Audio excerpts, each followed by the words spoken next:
great, thank you. Well, as I mentioned before break, will be talking about one of the biggest days in advertising throughout the year is the Super Bowl ads. A lot of companies really try to put forth a great effort. I mean, because it has the best viewing. One of the stations, this type of event has the highest viewing. As I mentioned earlier, that Wall Street could tell because of the type of drop that they saw in stocks. So, well, this year, I believe over $240 million was spent in this. What was it? A 2 or 3 hour event in these advertising spots, which is just absolutely amazing. But when I was looking at these ads, I saw that some fit, some didn't, and so that's what I kind of wanted to talk with y'all about today. Were these companies, were these clients, these commercials, these advertisements on target? Did they have a specific target in mind? What was their objective? What were they trying to accomplish here? And I want to get y'all's responses as well. I want to see what y'all think about my thoughts in these shows and these advertising spots. The majority of them are 30-second spots, so they average the average of a 30-second advertising spot was $3 million. So that was a pretty good bit for a 30-second ad. All right, the first one that I actually liked that I saw an improvement in was the GoDaddy Lola advertisement. And there'll be links to these advertisements if you want to refer back to them. They'll be all on the Facebook page as well as on my blog page. But GoDaddy. I'm not a big fan of the GoDaddy advertisement. I don't feel that it generally shows the true product. And I think it's trying to create I think it's using.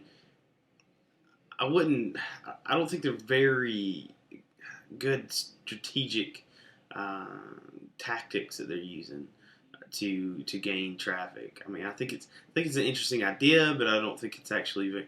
It comes off as kind of cheesy, and I think it may cheese the product as well.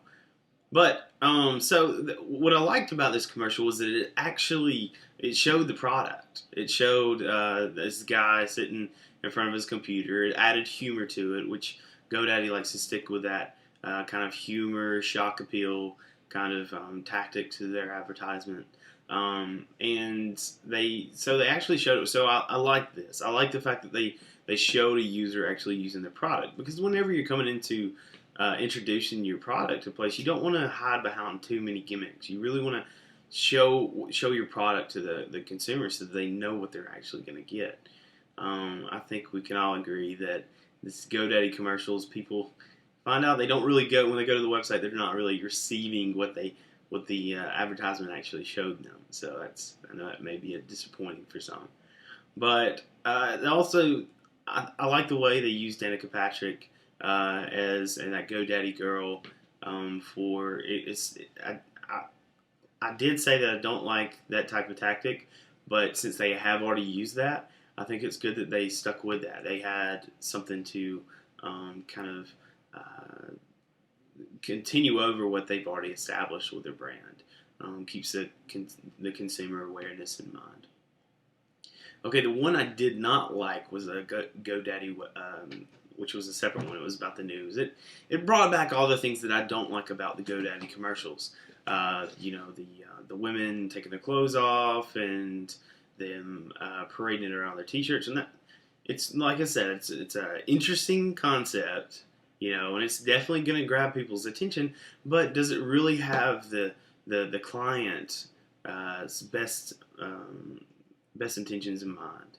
Is it really showing what the product the client can offer? I don't think so. That is not my personal opinion in this matter.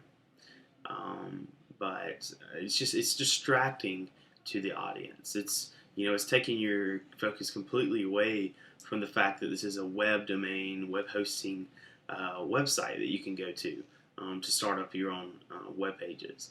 And it's completely, in my opinion, it's tasteless. It doesn't have a great strategic groundwork laid in this So yeah, this is one I did not like, and I think they are wasting a lot of money. Now I could be wrong. This could be something that they've seen a lot of. This has developed a lot of traffic for them.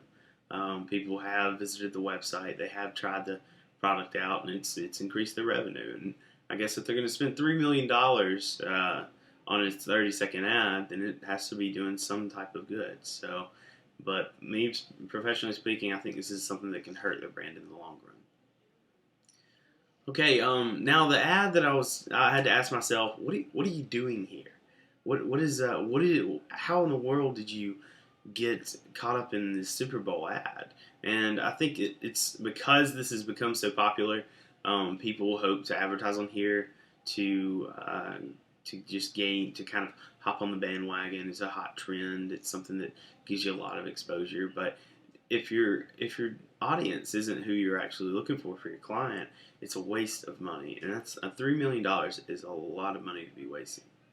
Okay, Dante's Inferno is one of the advertisements that I think it was a poor use of advertising dollars.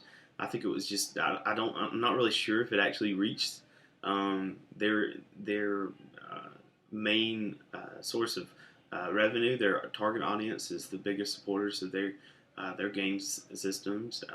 Honestly, I don't understand how that's supposed to play into this event. I don't like I said, it's hard. I can't really figure out who their target is. They really need to stop following trends and focus on a little bit more strategic placement of their advertisements. And it's more of a sci-fi kind of thing. And my impression is that people who are watching the Super Bowl aren't people who are sci-fi kind of people. They're more into the sports. They're probably going to be playing a lot more EA game sports games. So I think this was a really poor placement of their type of advertising placement. The most original was Home Away's Hotel Hell Vacation. It was a spin-off of Vegas Vacation, Christmas Vacation, starring Chevy Chase. It was great. I thought it was a very innovative use of advertising space, really kind of developing their own little mini movie, and to kind of create a connection with these with the target audience. I think they did a great job. They definitely connected with me. I could understand, as the commercial goes on, Chevy Chase has got this horrible stay, which is usually a classic situation that he's involved in. He gets into these sticky situations. I'm sure most of y'all have probably seen at least one of the National Lampoon's videos with the vacations.